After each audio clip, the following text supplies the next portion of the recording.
everyone! So for today's video, we are talking about something that could legitimately save your life one day. So in today's video, I'm going to be talking about some emergency life hacks, and if you guys do like this video, definitely make sure to give me a thumbs up, and I can do a part 2 to this, so you just let me know. And if this is the first time you guys are clicking on my video and seeing this little face, little me over here, make sure to hit that subscribe button so you guys can get new videos from me every single week. As usual, my social channels will be listed down below, and let's just get started. So when I was little, my family had this book called Worst Case Scenario Handbook.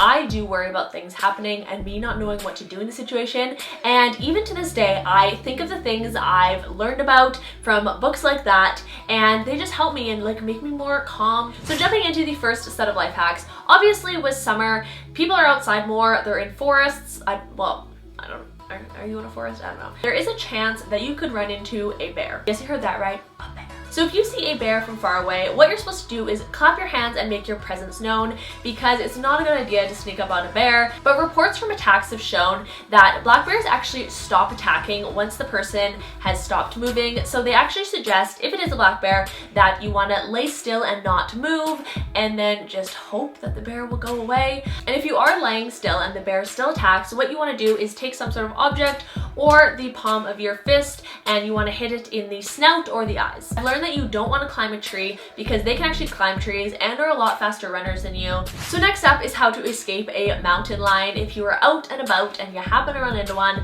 But what you're supposed to do is you are not supposed to run away, because it's said that by the time you see it, it has already smelled you. So you're actually supposed to open your coat and make yourself look as wide as possible, because they are less likely to attack something that's larger. And make sure you don't crouch down, because small objects and big mountain lions, they don't mix well together. And anyone who's ever seen Jaws has a slight fear that they're one day going to be attacked by a shark, which is kind of ridiculous, because there's odds for having other crazy things happen to you way higher than being attacked by a shark. But contrary to popular belief, you actually don't necessarily want to punch it in the nose. You do want to hit it in either its gills or their eyes, which is a lot more sensitive with any object that you have. And the reason you want to do this is just so you're telling the shark that you are not defenseless. So the next one I'm going to talk to you guys about is how to escape from a sinking car, which the thought of that, being a bit claustrophobic myself, is like, I can't even think about it without getting chills. But what you're supposed to do is, as soon as the car hits the water, you want to roll down the window. That way you're going to be able to open the door a lot easier, because the car will equalize right away. If you can't get the window down or you can't break the window, you're supposed to wait, obviously as calm as you possibly can. I don't know how someone could do that, but you're supposed to wait until it's fully underwater. That way the door is going to open a lot easier, because due to the pressure, you're not actually going to be able to get the door open. So you're going to have to wait till water fills up the car, take a deep breath, and then open the door and swim up to safety. So this next one I actually got a fear about. When I was little, I watched the movie where there was a killer bee attack. So if any of you have ever been stung by a bee, you know how much it hurts, let alone being stung by multiple bees. It can actually be life-threatening. So if a swarm of killer bees are coming after you, you definitely don't want to swat them. That will only make them angrier. What you want to do is run away as fast as you can and get into shelter. If there aren't any indoor areas nearby, you want to try and run through tall weeds, and don't jump into water, because the bees are just going to be waiting for you once you reach the top. And this next one is how to escape from a moving car. So what you want to do is apply the emergency brake. That won't obviously stop it, but it will slow it down.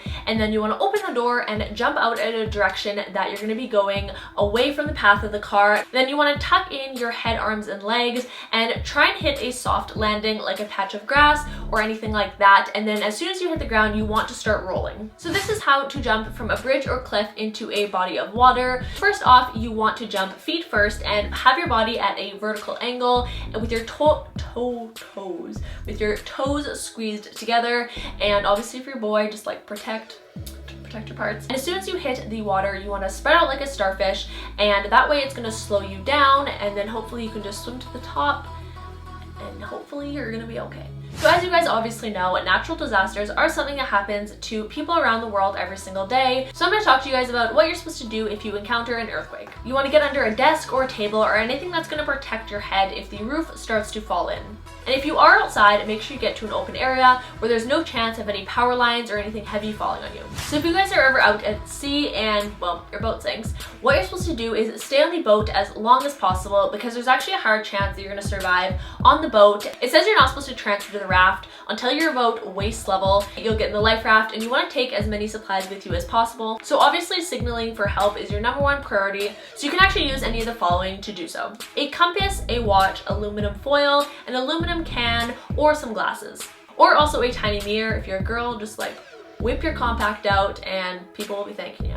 But what will actually be most helpful is if you have a VHF radio to talk to other boats, or you can use a flare as well. So if you ever get yourself into a very bad situation where you are lost at the desert, which there has been so many movies off this storyline, the first thing you're supposed to do is do not panic. The next thing you're supposed to do is retract your steps, or if you're completely lost, you want to get to the highest altitude possible so you can see around you and try and get some bearings. And then a really important thing is you do want to have a fire burning constantly. That way you can signal for help if a plane is to come by. What you want to do in the meantime is create signals that people are going to know you are lost in the desert. So a large triangle is actually the international sign of distress, or you can make a large X as well. An I means you're injured, and an F indicates you need food and water. But to be honest with you, I'd rather just like, if I need food and water, I also am in distress, so. So if you guys are ever up on a mountain and an avalanche happens to come down the hill, what you want to do is, if you are completely buried in the snow, you want to make a little patch where you can spit. Whichever way the spit is going, you want to start going up, because what happens when you are trapped under the snow is you actually lose orientation and you don't know which way is up.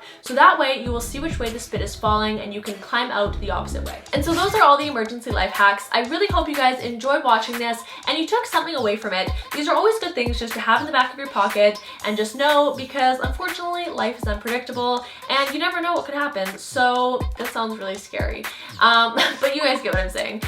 So make sure you guys leave a comment down below letting me know any helpful tip you've learned, whether it be from your family or from a book. I'd love to hear some emergency life hacks that you guys have, because honestly I can never know enough of them. So yeah, I will see you guys in the next video. Bye!